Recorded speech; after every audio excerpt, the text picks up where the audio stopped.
Let's create a barcode scanning system using Raspberry Pi.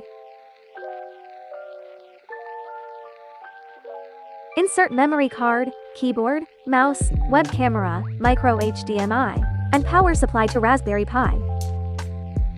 Visit Cytron tutorial page to get the code. Now follow the steps in your Raspberry Pi. Now follow the steps in your laptop. Start by connect your laptop to Raspberry Pi using SSH and VS Code. Now let's build the back end of the system.